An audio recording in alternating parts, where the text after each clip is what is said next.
Hi, it's Peter Zums, Griniflix Adventure 8. Welcome to another video. Today we're doing something really unusual. I've got Paul here and also Steve, and they own an organisation, a company called Rewind, specialising in photography, processing of film, all sorts of film, Super 8, 16mm, and printing. Yeah, and printing. Okay, so we're going to be doing a project. We're going to be grabbing a Super 8 camera. We're going to actually shoot a movie using Super 8, very short movie.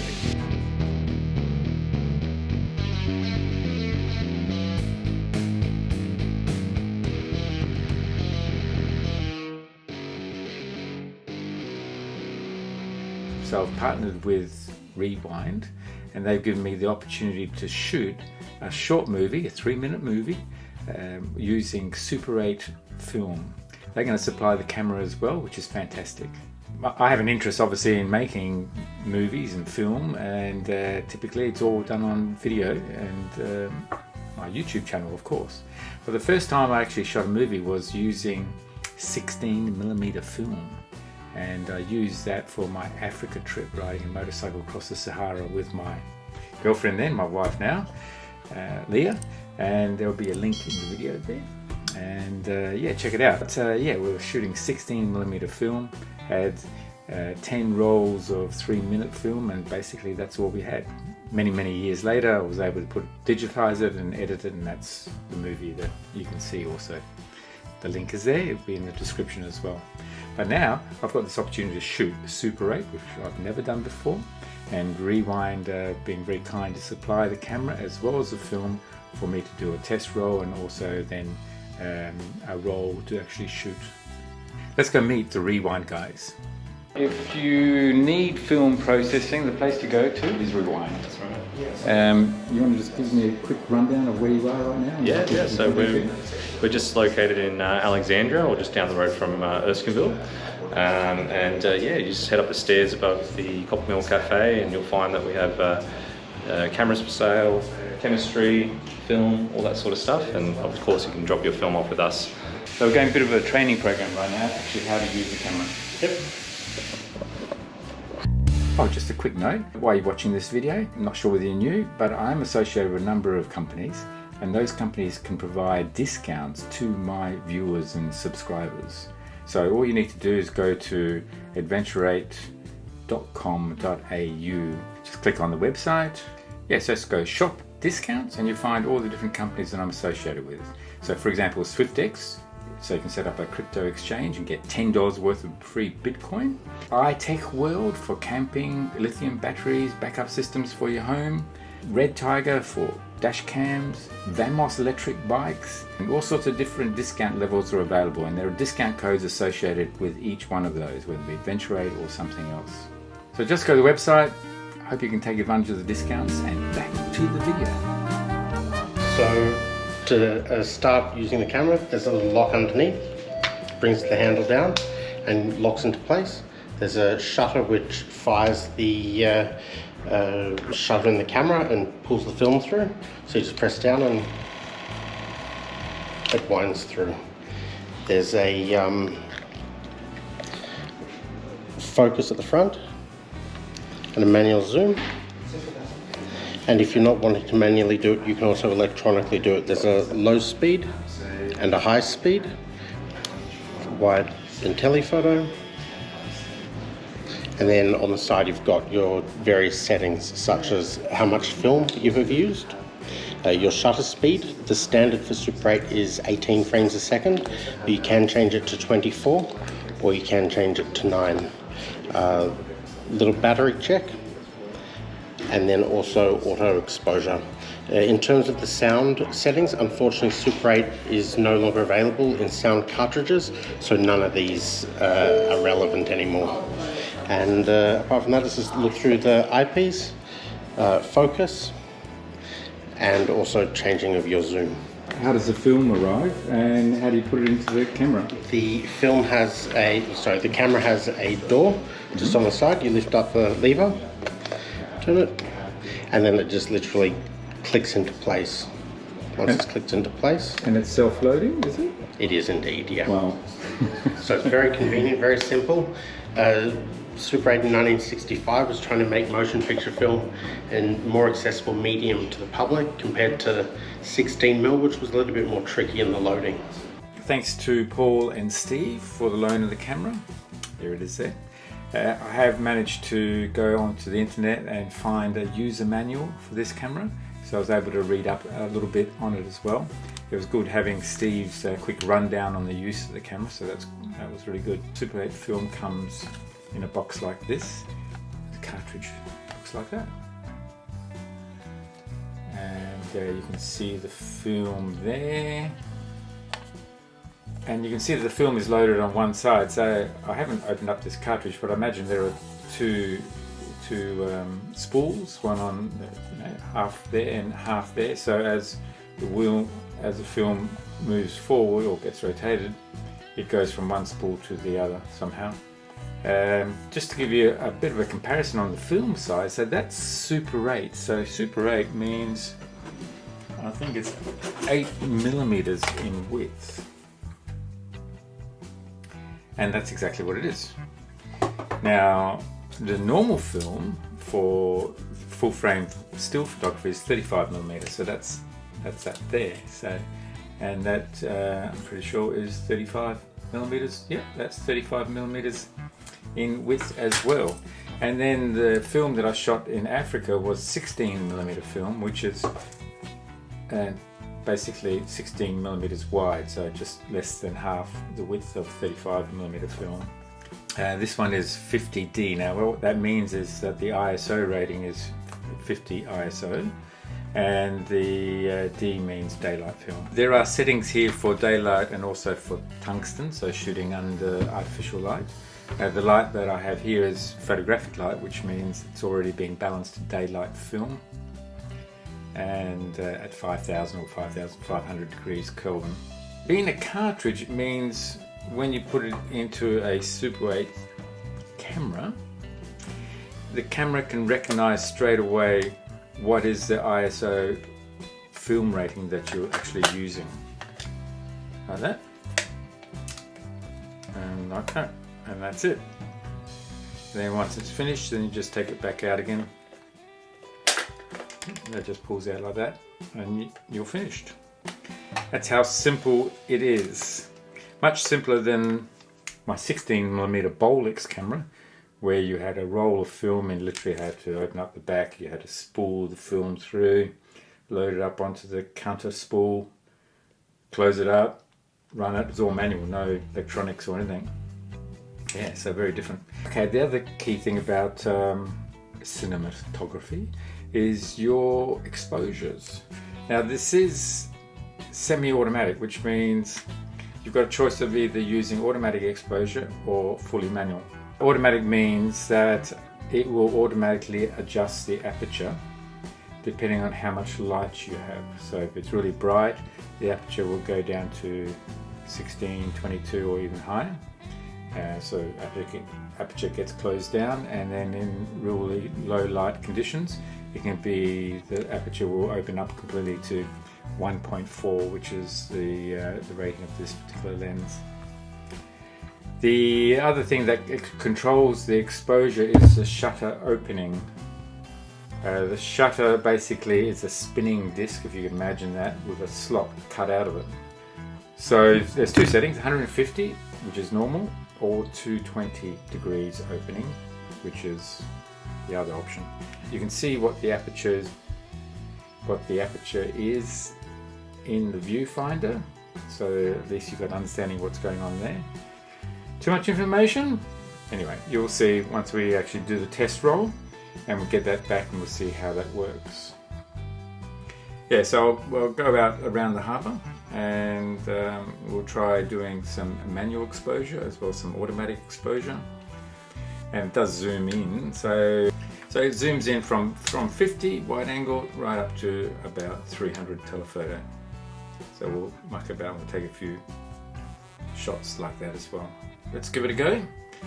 I'll have my GoPro as well, and then we'll be able to at least capture some of the audio and what I'm doing and how I'm actually shooting.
Yeah, so lots of action around here, and so I'll do some more filming around here as well. Alright, so what can I tell you so far with my observations? Besides all the background noise, I guess we'll just have to live with it. We've got auto exposure, and also we've got exposure lock and also manual exposure. So I've been trying a bit of all three actually, manual exposure as well. And the way the auto exposure works is that you basically focus on something, and then while you're focusing you just adjust that to exposure lock. That will hold the aperture fixed. We've got some pelicans and we've got some seagulls down there, so I might just photograph those.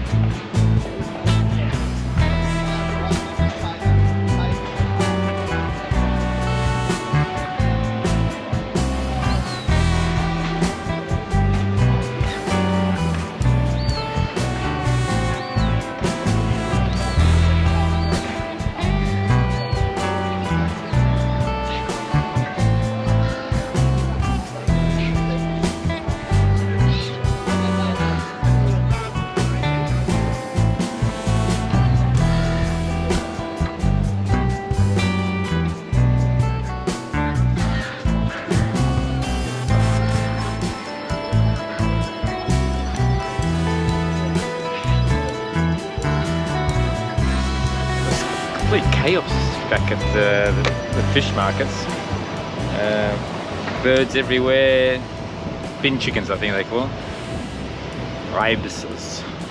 And yeah, so a few more lessons learned here. Lots of wind. I'm interested to see how this GoPro 10 handles the wind. It's got the media pack on, so hopefully it can handle the side wind. But anyway, so I've been shooting on and off. My clips have varied in length from about a second to about 5 seconds, I think, or thereabouts, my best guess anyway. And I've used up 30 feet of the 50 feet on this cartridge. So I've probably got about 70 seconds of filming left.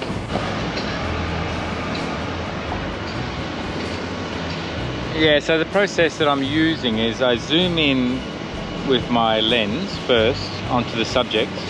I focus using the split prism in the body here.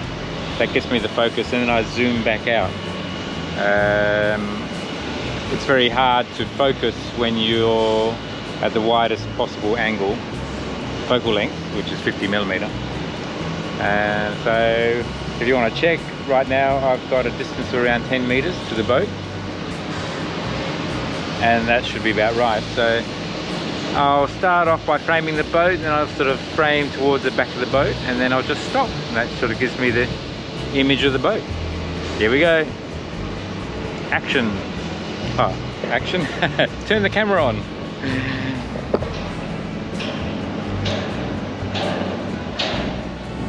Alright, camera's turned on. Okay, filming. Here we go. And then panning towards the back. Oh, it stopped. And it stopped because I think we've run out of battery. That's okay. I'll go get some batteries. Rookie error number 2. Make sure you got some spare batteries. Batteries.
yeah, so you can see it's gone from 200 seconds down to 0, and from feet we've basically used up all 50 feet now.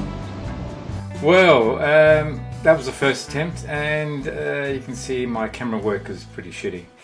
However, at least you can see what the Super 8 8mm film looks like. So there's reasonable definition. Obviously very different to what you get in digital. This is the end result, 50 feet of Super 8 film. Now when it gets processed, I gave it to Rewind, to Paul and Steve there, to process the film and to scan it so it had a positive image, which was the digital, which is what you saw in the video. And then they place a leader on it, so it's 8mm wide, and so if you have a projector you can just then put it through, or if you have an editing machine of any kind, and basically that's it. And you can just see these little frames. I'm going to have to maybe get a close-up so you can actually see that. But yeah, so that's the end result. Alright, well, the next roll of film is going to be a shoot with Raquel in Newtown. I have actually done the shoot. I'll see what the results are like shortly, or in about a week's time or so, and then I'll be able to do another video, and I'll make that into a bit of a short movie, less of an explanation. Anyway, I hope you've enjoyed this video. If you have, then give it a thumbs up. If it's the first time to my channel and you haven't already subscribed, then press subscribe, press notifications, you'll be notified when the next video is out. You can support the channel by visiting my website, adventure8.com.au, and I've got a shopping tag there, shopping discounts there tag for all my affiliate companies that I work with, where they provide additional discounts to my viewers and subscribers. That's you, including Rewind. So any specials there, any discounts there, the discount codes will be there for you to use, and just go there and get the latest updates on those discounts. Thanks again for watching. I look forward to seeing you on the next video. Cheers, bye.